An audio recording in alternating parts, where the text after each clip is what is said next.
Hello जी।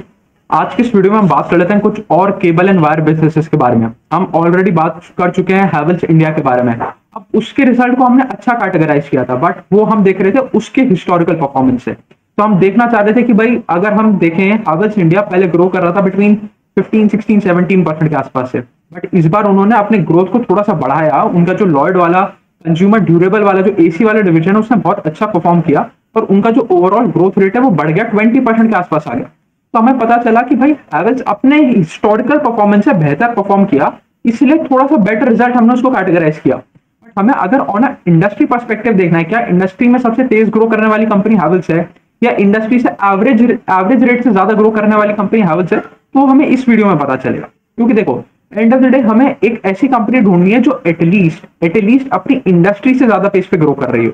कि भाई अगर इंडस्ट्री का एवरेज ग्रोथ हमारा 15-20% का है, तो हमारी कंपनी 22-23%, 25% के आसपास का ग्रोथ दिखा रही हो, तो वो हमारा अल्टीमेट गोल है कि भाई या तो हमारी company fastest growing company in the industry हो या एटलीस्ट एवरेज से ज्यादा तो ग्रोथ दिखाई रही हो।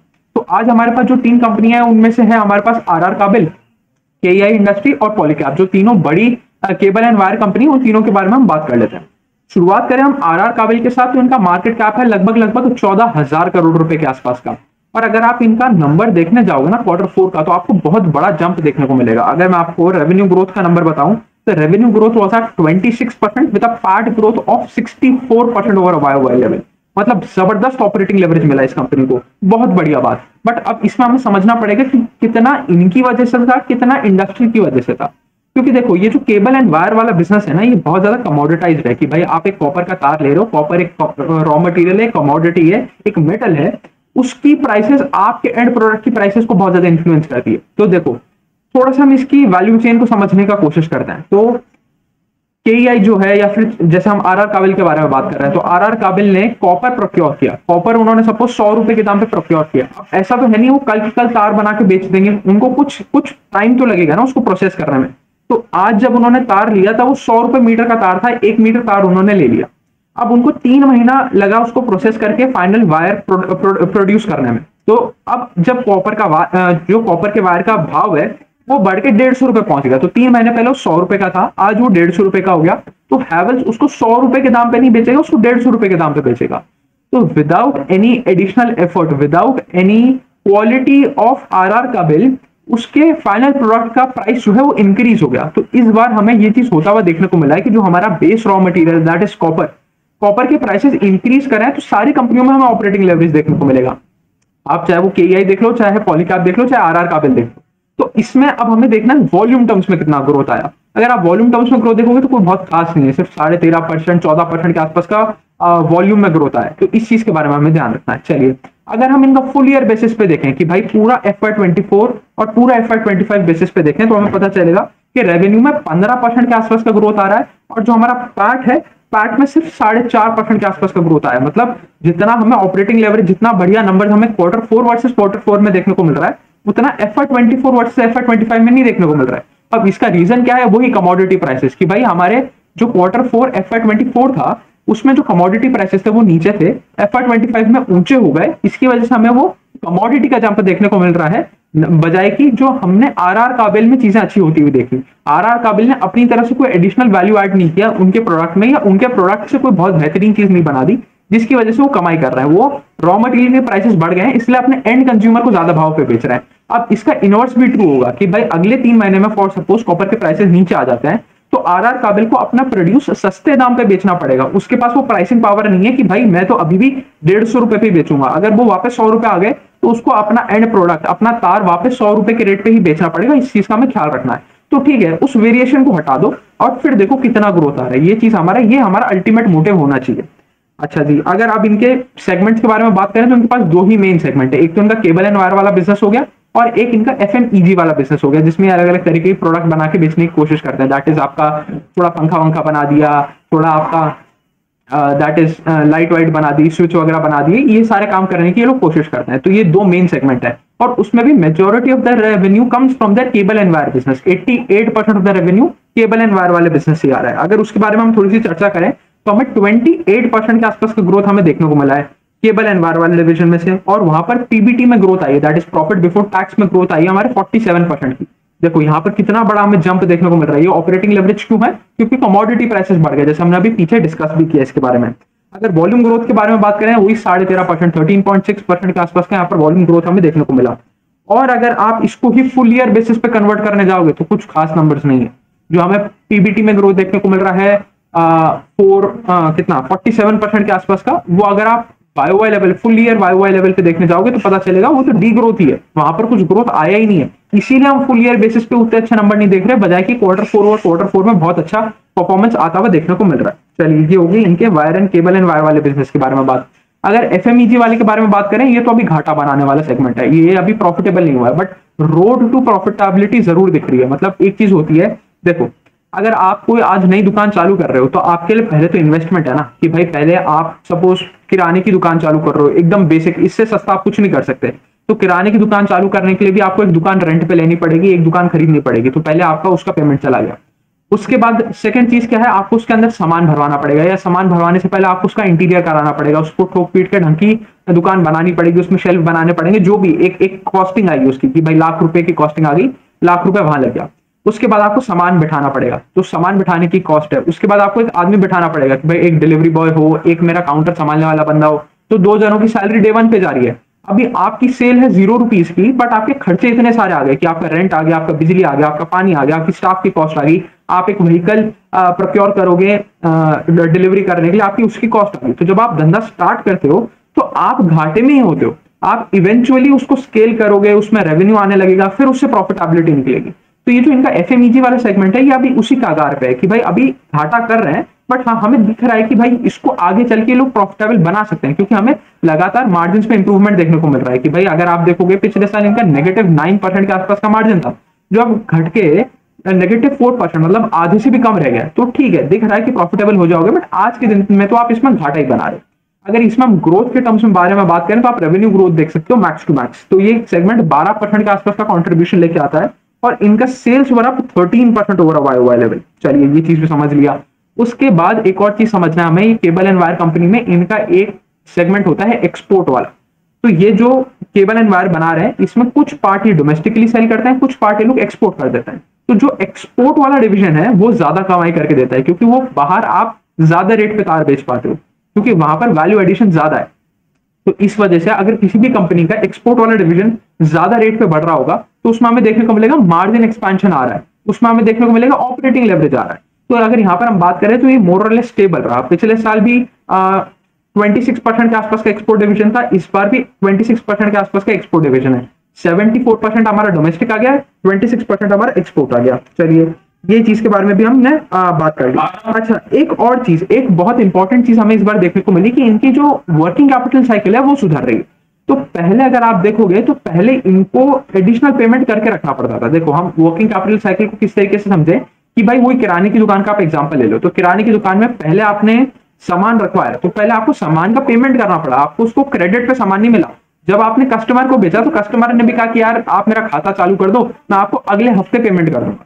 तो ये दो चीजें हैं। तो पहले जो आपने सामान मंगाया वो भी आपने उधार पे नहीं मंगा पाए, उसके लिए भी आपको पेमेंट करना पड़ा, और जब आपने सामान बेचा वो भी आपके पास तुरंत पैसा नहीं आया, वो पैसा भी आपके पास कुछ दिन बाद आने वाला है। तो यहाँ पर आप दोनों तरफ से फंस रहे हो, आपको कैश क्रंच वाली सिचुएशन आने वाली है, आपके लिए हमेशा पैसे की कमी पड़ेगी। बट वहीं अगर आप इसको दोनों तरफ से उल्टा कर दो कि भाई जब आपने सामान डलवाया तब आपने उससे क्रेडिट मांगा कि भाई मैं तेरे को 3 महीने बाद पेमेंट करूंगा, तो आपके लिए सामान फ्री में रखा गया। उसके बाद अगर आप 1 हफ्ते बाद अगर आप देखने जाओ कि अब आपने उसको उस सामान को बेचा, कि भाई आपने पहले सामान प्रोक्योर कर लिया, उसके लिए आपने कुछ क्रेडिट साइकिल ले ली, सपोज 3 महीने बाद में पेमेंट करूंगा, बट जब आपके दुकान पे कोई बंदा आ रहा है, वो सामान खरीद रहा है, तो वो हाथों हाथ तुरंत पेमेंट करके जा रहा है, तो आपके पास उस चीज का पेमेंट आ गया जिस चीज का आपने अभी तक पेमेंट किया ही नहीं। सपोज आपने एक गुड डे का पैकेट खरीदा था, एक गुड डे का पैकेट आपने प्रोक्योर करके रख लिया, उसको आपको 3 महीने बाद उसका पैसा देना है, आपने आज बेच दिया, आज आपके पास उसके 10 रुपए आ गए, तब आपके पास वो 10 रुपए एडिशनल बच रहे हैं, वो आपकी फ्री में पैसा पड़ा है, उस पैसे को आप फ्री में यूटिलाइज कर सकते हो फॉर द नेक्स्ट 3 मंथ्स। तो पहले इनके साथ ये चीज उल्टी हो रही थी, अब ये इसको सुधार लेके आ रहे हैं और अब लगभग 0 पे पहुंच गए हैं। तो कि जितना इनको पैसा देना होता है उतना ही इनको पैसा लेना होता है, तो जितने क्रेडिटर डेज है उतने ही हमारे डेबिटर डेज हैं। तो नेट हमें एडिशनल कैपिटल रिक्वायरमेंट की जरूरत नहीं पड़ेगी, तो मतलब कि अपना कैश ज्यादा एफिशिएंटली मैनेज कर सकते हैं। मोर और लेस कहानी यही है। अच्छा, अब इनके 3 साल के गाइडेंस के बारे में बात करें तो कंपनी बोलती है कि हम अपने इबिटा को 2.5 टाइम्स कर लेंगे। तो इबिटा 2.5 टाइम्स करना मतलब एक अच्छा ही नंबर है। मतलब आप रफली कहना चाह रहे हो कि अगर आप थोड़ा बहुत मार्जिन एक्सपेंशन के बारे में भी बात करो तो आप 22% के आसपास का टॉप लाइन ग्रोथ अज्यूम कर सकते हो। अब वो देखना पड़ेगा कि इस ग्रोथ को डिलीवर कर पाते हैं या नहीं कर पाते। तो ये हो गई कहानी आरआर काबिल की। अब इनके वैल्यूएशन के ऊपर में चर्चा हम बाद में लास्ट में करेंगे, एक साथ तीनों को देख लेंगे कौन सा किस वैल्यूएशन पे ट्रेड कर रहा है और क्या इनका वैल्यूएशन मल्टीपल होना चाहिए। अब आ जाता है हमारी दूसरी कंपनी की तरफ। दूसरी कंपनी का नाम है पॉलीकैब। अगर इनके मार्केट कैप के बारे में बात करें 87,000 करोड़ रुपीस के आसपास इनका मार्केट कैप है और इन तीनों में सबसे बड़ा प्लेयर यही है। अगर इनके रेवेन्यू ग्रोथ के बारे में बात करें 25% के आसपास का यहाँ पर रेवेन्यू ग्रोथ देखने को मिला। पैट में 33% के आसपास का ग्रोथ आया। वही सेम चीज ऑपरेटिंग लेवरेज देखने को मिला। बट इसमें क्या पॉलीकैब की बहुत काबिलियत थी? नहीं, वो कमोडिटी प्राइसेस की वजह से थोड़ा बहुत, हाँ पॉलीकैब ने भी अपने मार्जिन एक्सपांड करे होंगे, अपनी एफिशिएंसी बढ़ाई होगी, अपने प्रॉफिटेबिलिटी मेट्रिक्स सुधारे होंगे। बट हाँ, इसमें बहुत मेजर रोल कमोडिटी प्राइसेस के इंक्रीज होने का है, जिसकी वजह से आपका एंड प्रोडक्ट का प्राइस इंक्रीज हो गया। ये चीज हमें समझना है। अगर हम इनके थोड़ा और देखने जाए, इनके सेगमेंट के बारे में बात करें तो इनके 3 मेन सेगमेंट है। 85% of the business comes from the cable and wire division, 7% आता है हमारा एफएमईजी वाले सेगमेंट से और 8% आ रहा है हमारा ईपीसी से। ईपीसी क्या है? इंजीनियरिंग एंड प्रोक्योरमेंट वाला डिवीजन है। इंजीनियरिंग प्रोसेस, इंजीनियरिंग प्रोक्योरमेंट कुछ ऐसा है। तो उसमें क्या होता है, ये लोग पूरा का पूरा फैक्ट्री बनाने का काम करते हैं कि भाई हम आपका एंड टू एंड काम करेंगे। कि भाई सपोज कोई रोपवे बनाने वाली कंपनी है कि भाई उसको पॉइंट ए से पॉइंट बी तक रोपवे बनाना है, तो उसका पूरा का पूरा काम पॉलीकैब करके देगा। तो वो वाला हो गया हमारा ईपीसी वाला डिवीजन। तो चलिए आप देख लेते हैं किस किस तरीके का ग्रोथ रहा। अगर हम main division cable and wire वाले डिवीजन के बारे में बात करें, वहां पर हमें 22% के आसपास का ग्रोथ आता हुआ देखने को मिला था। अब देखो इसको थोड़ा कंपेयर करने की कोशिश करते हैं। ओवरऑल ग्रोथ रेट आरआर काबिल का वॉज 26%, यहाँ पर 25%। तो पॉलीकैब बड़े बेस पे होने के बावजूद भी लगभग उसी रेट पे ग्रो कर पा रहा है। तो यहाँ पर हमें आरआर काबिल से थोड़ी सी कंप्लेन करनी चाहिए कि भाई आपका बेस छोटा, आप ज्यादा रेट पे ग्रो करो। सेकंड चीज, केबल एंड वायर वाले बिजनेस में पॉलीकैब ने 22% के आसपास का ग्रोथ लेके आया। वहीं जो अगर हम बात करें आरआर के बारे में, आरआर में हमें 28% के आसपास का ग्रोथ देखने को मिला था। तो आरआर का cable and wire business is growing at a faster pace than the likes of Polycab. तो वहां पर थोड़ा सा हमें बेहतर परफॉर्मेंस आता हुआ देखने को मिल रहा है। अगर हम इनके इंडस्ट्रियल केबल एंड वायर वाले सेगमेंट के बारे में बात करें तो वहां पर थोड़ी सी पिटाई हुई, क्योंकि वहां पर -24% के आसपास का डी ग्रोथ देखने को मिला। क्योंकि जो इनके पास एक ऑर्डर था वो अगले साल के लिए शिफ्ट हो गया। तो वो ऑर्डर एक्चुअली एग्जीक्यूट इसी साल होना था, Q4 FY25 में ही होना था, बट वो पोस्टपोन हो गया। तो इसीलिए हमें इन सारी कंपनियों में थोड़ा ऑर्डर बुक को भी थोड़ा स्केप्टिकल होकर देखना पड़ता है कि भाई आप उसको फेस वैल्यू पे नहीं देख सकते कि भाई अगर इनके पास 5,000 करोड़ का ऑर्डर बुक पड़ा है तो क्या वो 5,000 का 5,000 करोड़ एग्जीक्यूट होगा, उसके ऊपर एक बहुत बड़ा क्वेश्चन मार्क होता है। तो जैसा पॉलीकैब के केस में इस बार हुआ कि ये लोग कह रहे हैं कि वो एग्जीक्यूट हो जाएगा, बट हाल फिलहाल तो हमें ये चीज देखने को मिल रही है कि आपको वो थोड़ा सा ऑर्डर डेफर हो गया कि जो Q4 FY25 में चीज कंप्लीट हो जानी चाहिए थी वो Q1 FY26 के लिए चली गई है। ये चीज भी हमने समझ ली। उसके बाद अगर हम इनके एफएमईजी वाले सेगमेंट के बारे में बात करें, वहां पर हमें 33% के आसपास का ग्रोथ देखने को मिला और वो अब फाइनली प्रॉफिटेबल भी हो गया। Same case as with RR Kabel कि इनका भी वो वाला डिविजन लॉस मेकिंग था, घाटा कर रहे थे, बट अब वो फाइनली पॉजिटिव आ गया है, वो प्रॉफिट बनाने लगा है। तो इनके लिए वो वाली जर्नी खत्म हो गई है। ये अब एक उस स्केल पे पहुंच चुके हैं जहां पर ये उससे कमाई निकाल सकते हैं, एक पैट बना सकते हैं। तो ये एक अच्छी चीज है। अगर इनके उस वाले सेगमेंट में हम देखने जाएं तो मेजर जो इनके कंट्रीब्यूटर्स आ रहे हैं वो सोलर वाले सेगमेंट में से आ रहे हैं। तो जैसे सोलर के लोग इन्वर्टर बनाने का काम करते हैं ये, और वो डीसीडीबी बॉक्स बनाने का काम करते हैं। तो वो वाला सेगमेंट इनका बहुत ग्रोथ दिखा रहा है। इसकी वजह से जो टोटल एफएमईजी वाला सेगमेंट है ये पॉजिटिव हो गया और उसमें से भी फास्टेस्ट ग्रोइंग सब सेगमेंट इज द सोलर वाला सेगमेंट। चलिए ये चीज भी हमने समझ ली। उसके बाद अगर हम थोड़ी सी और बात करें इनकी ईपीसी वाले सेगमेंट की, तो वहां पर हमें 47% का ग्रोथ देखने को मिला और ईबिट में, ईबीआईटी में हमें 171% के आसपास का ग्रोथ देखने को मिला। मतलब मोर और लेस हमें मार्जिन एक्सपेंशन देखने को मिला at a very very fast pace. और this shows companies operational efficiency and companies capability to enjoy operating leverage. तो चलिए ये चीज भी हो गई।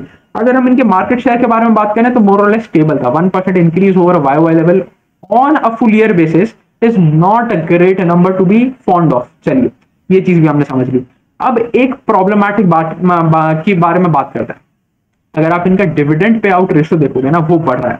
अब आइडियली रिटेल इन्वेस्टर ये सोचता है कि यार डिविडेंड पे आउट अगर बढ़ रहा है तो कंपनी ज्यादा प्रॉफिट कमा रही होगी, मेरे लिए ज्यादा फायदा है। बट एक्चुअली ये केस सही नहीं है। अगर आपका डिविडेंड पे आउट रेशियो बढ़ रहा है, इसका मतलब ये कंपनी कहना चाह रही है कि जितना हम पैसा कमा पा रहे हैं ना, हम उसका इफेक्टिव यूटिलाइजेशन कर नहीं पा रहे, मतलब हमारे लिए ऐसा कुछ नहीं है जो हम एक्स्ट्रा एडिशनल रिटर्न बना पाए। कि सपोज देखो, एक बहुत सिंपल सी चीज समझते हैं, अगर आज कंपनी 100 रुपए बना रही है और 100 रुपए को डिविडेंड आउट कर रही है, तो आपके लिए रेट ऑफ ग्रोथ इज 0। कि कंपनी ने 100 रुपए कमाए, 100 रुपए आपको दे दिया, अब आप उस 100 रुपए के साथ क्या करोगे? या तो आप उसको किसी दूसरी कंपनी में इन्वेस्ट करो, that is a different part. But अगर हम उस कंपनी में इन्वेस्ट कर रहे हैं तो हमारी सोच यही है ना कि वो कंपनी हमारे पैसे को बढ़ाएगी।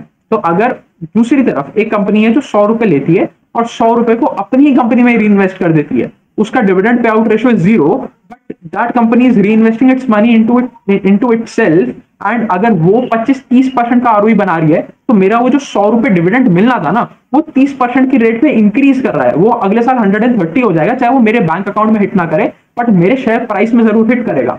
तो a company giving dividend of 100 rupees is worse than a company which is reinvesting that 100 rupees to generate additional 30 rupees on that 100। तो वो चीज हमें समझना पड़ेगा, वो चीज हमारे लिए बहुत इंपॉर्टेंट बन जाती है। तो जब आपका डिविडेंड पे आउट रेशियो बढ़ रहा होता है ना, तो लगता है कि यार कंपनी को ग्रोथ अपॉर्चुनिटीज नहीं मिल रही है, कंपनी को पता नहीं चल रहा कि यार अब मैं इतने पैसे का करूं क्या, मेरे पास ऑलरेडी मैंने अपनी फैसिलिटी बना रखी है, ज्योग्राफिकल एक्सपेंशन कर रखा है, अब मैं इससे ज्यादा और कुछ कर नहीं पा रहा। कि मेरे पास 100 रुपए कमाई हो रही है, 50-60 रुपए चलो मैं लगा दूंगा, बट बचे हुए 50-60 रुपए का कुछ मैं ज्यादा उखाड़ नहीं सकता। उसके बाद हमें एक और प्रॉब्लम देखने को मिली कि भाई बिरला वाले आके इस वाले सेगमेंट में भी डिस्टर्ब करने की कोशिश कर रहे हैं। बिरला ने कहा कि भाई हम आएंगे और हम केबल एंड वायर वाले बिजनेस में उतरेंगे।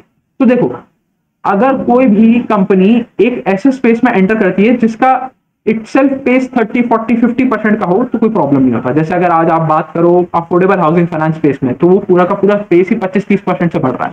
अब 25-30% बढ़ने वाले स्पेस में कोई 5 कंपनी नहीं आ भी गई तो कोई बहुत प्रॉब्लमेटिक पार्ट नहीं है।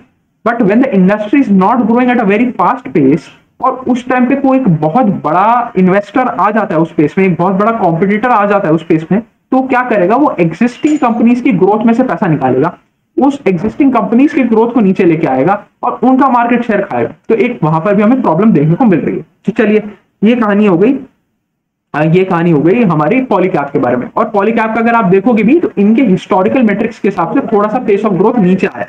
चलिए, उसके बाद हम बात कर लेते हैं हमारी तीसरी कंपनी की तरफ। तीसरी कंपनी का नाम है केईआई इंडस्ट्री। अगर इनके ग्रोथ रेट, इनके मार्केट कैप के बारे में बात करें तो 21,000 करोड़ रुपीस के आसपास इनका मार्केट कैप है। अगर इनका रेवेन्यू ग्रोथ देखने जाए तो 25% के आसपास का इनका रेवेन्यू ग्रोथ है। पैट का ग्रोथ होता है 34% ओवर वाई लेवल। और यही आप फुल ईयर बेसिस पे देखोगे तो इनका रिजल्ट बहुत अच्छा है।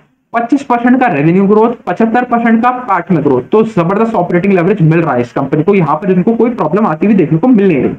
अब अगर इनके एक्सपोर्ट वर्सेस डोमेस्टिक प्रोडक्शन के बारे में बात करें तो इनका Q4 में 35% of their revenue came from export, 65% from domestic. अब यही चीज अगर आप आरआर काबिल से कंपेयर करने जाओगे तो उनका सिर्फ 24-25% के आसपास का रेवेन्यू एक्सपोर्ट से आ रहा था। तो देखो, जैसे ही कंपनी ने अपना एक्सपोर्ट वाला डिवीजन एक्सपैंड किया तो यहाँ पर हमें ऑपरेटिंग लेवरेज ज्यादा आता हुआ देखने को मिला, क्योंकि वो कंपनी की काबिलियत थी कि कंपनी दूसरी कंट्री में जाके अपने सेम प्रोडक्ट को महंगे दाम पे बेच पा रही है।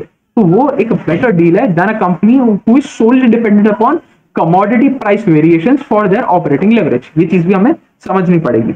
अगर हम इनके सेगमेंट्स के बारे में बात करें तो इनके भी वही 3-4 मेन सेगमेंट है। अब ये अपने सेगमेंट्स को थोड़ा सा और डिवाइड करते हैं। ये लोग कहते हैं हमारा केबल एंड वायर वाला सेगमेंट तो है, बट केबल एंड वायर वाले में एक हमारा इंस्टीट्यूशन वाला सेगमेंट है, एक हमारा डिस्ट्रीब्यूटर वाला सेगमेंट है। इंस्टीट्यूशन मतलब कोई बड़ी कंपनी आई, कोई इंटरनेशनल ऑर्गेनाइजेशन आया और उसने हमें ऑर्डर दिया, वर्सेस जो हम लोकली हमारे डिस्ट्रीब्यूटर्स के थ्रू पब्लिक को बेच रहे हैं कि भाई आपके घर में तार लगाने के लिए, वर्सेस रिलायंस की पूरी फैक्ट्री में तार लगाने के लिए। तो ये दो अलग अलग सेगमेंट्स हमें देखने को मिलता है। अगर हम देखने जाएं, इनका 45% of their business comes from institutional cable and wire. हमारा डीलर डिस्ट्रीब्यूटर 51% के आसपास का कंट्रीब्यूशन करता है, मतलब 95-96% के आसपास का बिजनेस इनका केबल एंड वायर में से आता है। और जो बचा हुआ 4% है वो हमारा ईपीसी का सेगमेंट है। तो देखो, यहाँ पर प्रोडक्ट पोर्टफोलियो भी चेंज हो गया। हमने देखा हैवेल्स के केस में एफएमईजी वाला बिजनेस था, वो बल्ब भी बना रहे थे, वो पंखा भी बना रहे थे, वो कूलर भी बना रहे थे, वो एसी भी बना रहे थे लॉयड ब्रांड के अंडर। जो हमारा पॉलीकैब है, पॉलीकैब भी सेम काम कर रहा है, पॉलीकैब का भी पंखा आ रहा है, ट्यूबलाइट आ रही है, सब कुछ आ रहा है। सेम काम आरआर काबिल का भी है। बट जो केईआई है, केईआई कहता है मैं सिर्फ तार बेचूंगा, मेरे को और कुछ बेचना ही नहीं है। ये चीज समझनी पड़ेगी। तो इनका प्रोडक्ट पोर्टफोलियो भी थोड़ा सा डिफरेंट है बाकी सारी कंपनीज के मुकाबले। अगर इनका इंस्टीट्यूशनल वाला सेगमेंट हम देखने जाएं, जो हमारा केबल एंड वायर वाला है, वहां पर हमें 29% के आसपास का ग्रोथ देखने को मिला और हमारा डिस्ट्रीब्यूटर वाला 42% के आसपास पे ग्रो किया।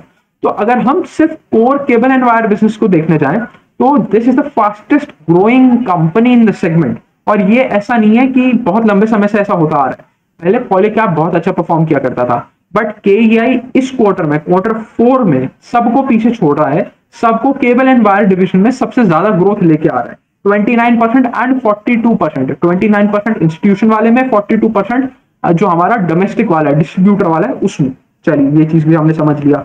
उसके बाद अगर हम थोड़ी और बात करें इनके बारे में, तो इनका जो ईपीसी वाला डिवीजन है वो उसमें कुछ खास परफॉर्मेंस आया नहीं, बट वो 63% के आसपास पे वो डाउन था ओवर वाई लेवल। बट वो चीज हमें समझना है कि वो ओवरऑल 4% के आसपास का रेवेन्यू कंट्रीब्यूशन लेके आता है, वो जीरो भी हो जाएगा तो कोई बहुत ज्यादा फर्क पड़ेगा नहीं, वो 100% डिग्रो भी हो गया तो भी कोई बहुत मीनिंगफुल इंपैक्ट लेके नहीं आएगा वो अपने रेवेन्यू ग्रोथ या रेवेन्यू प्रॉफिट ग्रोथ फिगर्स के ऊपर। चलिए ये चीज भी हमने समझ लिया।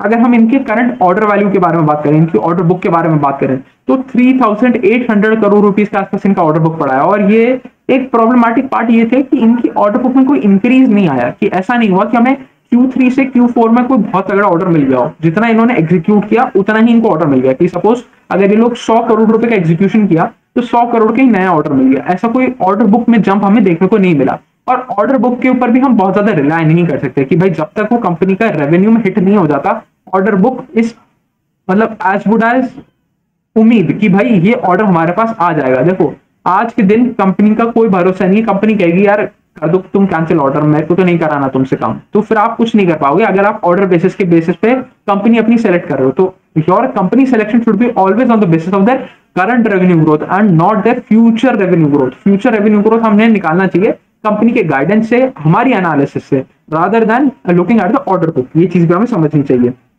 चलिए मोर और लेस यहाँ पर भी यही कहानी थी कि भाई इनका परफॉर्मेंस काफी अच्छा रहा और इन्होंने अपने आप को fastest growing player in the industry के तौर पे स्टैब्लिश कर लिया। और ये काफी लंबे समय बाद हुआ है, पिछले 7-8 क्वार्टर से Polycab was the fastest growing company, but अब केईआई इस स्पेस में काफी अच्छा कर रहा है। अब आ जाते हैं थोड़ा सा वैल्यूएशन के ऊपर चर्चा कर लेते हैं। आप देखोगे सारी की सारी कंपनी ऑलमोस्ट सेम पी पे ट्रेड कर रही है, कोई 43, कोई 44, कोई 45, में 2-3 पी से ज्यादा इनका फर्क नहीं है। बट अब हमें समझना है कि कौन सा कंपनी किस पेस पे ग्रो कर रहा है और किस पेस का ग्रोथ का गाइडेंस दे रहा है। अगर हम पॉलीकैब के बारे में बात करें, एज सच कोई गाइडेंस नहीं है, बट जो हम पीछे से देखते हुए आ रहे हैं कि 20-25% के आसपास का पेस ऑफ ग्रोथ, 30% के आसपास का पार्ट में ग्रोथ, थोड़ा सा ऑपरेटिंग लेवरेज मिलेगा। केईआई के साथ थोड़ा सा कम ग्रोथ है, सॉरी आरआर काबिल के साथ थोड़ा सा कम ग्रोथ है, और केईआई के साथ इस बार हमें और भी ज्यादा ग्रोथ आता हुआ देखने को मिला। तो अगर हम ऐसे देखने जाएं फ्यूचर अर्निंग्स पर्सपेक्टिव से, आज के दिन हमें सबसे सस्ता कंपनी देखने को मिल रहा है, दैट इज केईआई। उसके बाद आता है हमारा आरआर काबिल, उसके बाद आता है हमारा पॉलीकैब। बट अभी हमें इस चीज के ऊपर ध्यान देना है कि ये जो इंडस्ट्री में नया एंट्रेंट है ये कितना डिस्ट्रप्शन क्रिएट करता है और ये कितनी ग्रोथ हिंडर करता है। क्या आरआर काबिल, केईआई और पॉलीकैब की रेट ऑफ ग्रोथ नीचे आ जाता है क्या?